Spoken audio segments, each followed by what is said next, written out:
Hoy nos sumergimos en la historia de Daniel. Pero ojo, no vamos a hablar solo del profeta que interpretaba sueños. Vamos a analizar al estratega, al alto funcionario, a una de las mentes más brillantes que operó en el corazón mismo de dos superpotencias paganas, primero Babilonia y luego el imperio medo-persa. Y claro, esto nos lanza de lleno a la gran pregunta de fondo. ¿De verdad es posible mantener la integridad, no ya sobrevivir, sino prosperar, cuando estás rodeado de un poder absoluto que tiende a corromperlo todo? ¿Se puede jugar en esa liga e influir desde dentro sin que el sistema acabe devorándote? Bien, para desentrañar esta cuestión, vamos a seguir una hoja de ruta con 4 paradas clave. Primero, veremos cómo gestionó Daniel esa integridad bajo una presión brutal. Después, descifraremos con él un mapa del futuro de los imperios. Luego, analizaremos qué significa tener una fe que se prueba literalmente con fuego. Y terminaremos con la visión de un tipo de soberano completamente diferente. Venga, empecemos por el principio, el gran dilema de Daniel, porque lo suyo no fue solo sobrevivir, fue una auténtica estrategia política y personal para no diluir sus convicciones en la corte más poderosa del mundo. Y esto es lo primero que hay que entender. La fe de Daniel no era algo privado, para vivirlo en un rincón, para nada.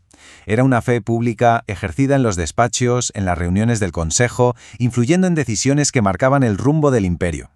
Estaba metido hasta el fondo en la élite del poder. Y en esa posición se encontró con una encrucijada, con dos caminos muy claros. La primera opción era la asimilación, dejarse engullir por la cultura babilónica, adoptar sus dioses, sus costumbres, básicamente desaparecer. La segunda, mucho más difícil, era la integridad. Servir al imperio sí, pero desde su propia identidad, con unos principios que eran líneas rojas. Ya sabemos cuál eligió. Pero esta elección no fue una simple declaración de intenciones. Se jugó en campos de batalla muy reales y cotidianos. El imperio intentó resetear su identidad cambiándole el nombre. Le pusieron delante la comida del rey, que era mucho más que un menú, era un pacto cultural. Lo educaron en toda la ciencia de Babilonia para formatear su mente. Pero en los puntos clave, como la comida y sobre todo a quién adorar, Daniel trazó una línea inamovible. Ahí no cedió ni un milímetro.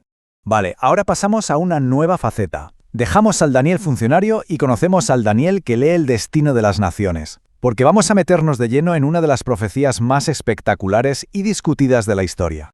La escena de película. Imaginen al tipo más poderoso del planeta, Nabucodonosor, aterrado por un sueño que ni siquiera recuerda. Amenaza con ejecutar a todos sus sabios. Y en ese vacío, cuando la sabiduría humana fracasa estrepitosamente, aparece Daniel. Y no solo le cuenta al rey lo que ha soñado, sino que le explica qué significa esa imagen de una estatua colosal. Y lo que Daniel le revela es, básicamente, un mapa del tiempo, una cronología del poder mundial. La cabeza de oro le dice, eres tú, rey, y tu magnífico imperio babilónico. Después vendrá un reino de plata, inferior, que la historia identifica con los medos y los persas. Luego uno de bronce, que encaja perfectamente con la Grecia de Alejandro Magno. Y finalmente unas piernas de hierro, un poder brutal que lo aplasta todo, y que tradicionalmente se ha asociado con el imperio romano.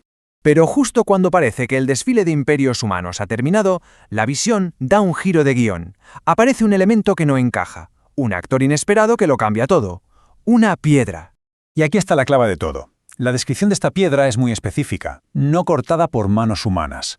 Su origen no es de este mundo, no nace de la conquista ni de la ambición. Esta piedra impacta contra la estatua, contra toda esa estructura de poder humano y la hace añicos. Es la irrupción, según esta visión, del reino de Dios. Un reino que no es el siguiente de la lista, sino el que pone punto y final al juego de tronos de la historia, y se establece para siempre. Entender que el poder humano es, en última instancia, frágil, nos lleva directos a la siguiente cuestión. Si los imperios caen, ¿dónde está la verdadera lealtad? Y aquí es donde la historia de Daniel nos muestra su núcleo más radical, donde la fe se pone a prueba en las condiciones más extremas que uno pueda imaginar. El relato nos pone delante dos escenas icónicas, archiconocidas. Por un lado, sus tres amigos negándose a postrarse ante una estatua del rey y siendo sentenciados a un horno al rojo vivo. Por otro, el propio Daniel, ya anciano, desafiando la prohibición de orar a su Dios y acabando en un foso lleno de leones hambrientos. Y en ese momento, justo antes de ser lanzados al fuego, sus amigos pronuncian una de las frases más potentes que existen. Fíjense bien, no dicen «Si Dios nos salva, entonces no nos arrodillamos». No, su lealtad no es un negocio, no depende del resultado, es una fidelidad por principio. Él puede salvarnos, pero aunque no lo haga, nuestra decisión es la misma. La liberación es una esperanza, no una condición. Y dentro del horno sucede lo imposible. El rey Nabucodonosor, que había mandado arrojar a 3 hombres atados, mira adentro y se queda pálido. No ve a 3 figuras consumiéndose por el fuego, ve a 4, caminando. A este tipo de evento la teología lo llama una teofanía, una manifestación visible de lo divino. Ese cuarto personaje, que el rey describe con asombro, es interpretado como la misma presencia de Dios metida en el fuego con ellos. No es un rescate a distancia, es un acompañamiento en la prueba más dura, es la validación a esa fe incondicional. Y esto nos lleva a la cumbre de nuestro análisis, a la visión final que lo ata todo. Después de ver los imperios terrenales y las pruebas de fe en la tierra, ahora la perspectiva se eleva a un plano celestial, con una visión que va a resonar durante siglos. Años después de la estatua, es Daniel quien tiene una visión. Y ya no ve metales, ve una sucesión de bestias aterradoras, una visión mucho más cruda de lo que son los imperios humanos. Pero tras el caos de las bestias, el foco cambia. Ya no aparece otra bestia más, sino una figura como un hijo de hombre que es llevada ante el trono celestial del anciano de días. El título en arameo es Bar Enash, que significa literalmente hijo del hombre. Y es un título fascinante. Tiene apariencia humana, sí, pero el contexto es de soberanía absoluta y divina. Es importante esto. No conquista el poder a la fuerza como las bestias. Lo recibe directamente de Dios. Se le entrega un dominio, una gloria y un reino que, a diferencia de todos los anteriores, jamás será destruido. Y aquí, claro, la historia da un salto de varios siglos, y la conexión se vuelve inevitable y directa. Jesús de Nazaret adoptará ese título, Hijo del Hombre, como la forma preferida para referirse a sí mismo. Al hacerlo, estaba haciendo algo muy potente. Estaba reclamando para sí la identidad de esa figura celestial, conectando su misión aquí en la tierra con ese reino eterno y esa soberanía cósmica que Daniel había visto en su visión. Así que cerramos con esta idea. El libro de Daniel nos presenta la historia humana como un desfile de poder, un ciclo interminable de imperios que nacen, se imponen y al final, inevitablemente, se derrumban.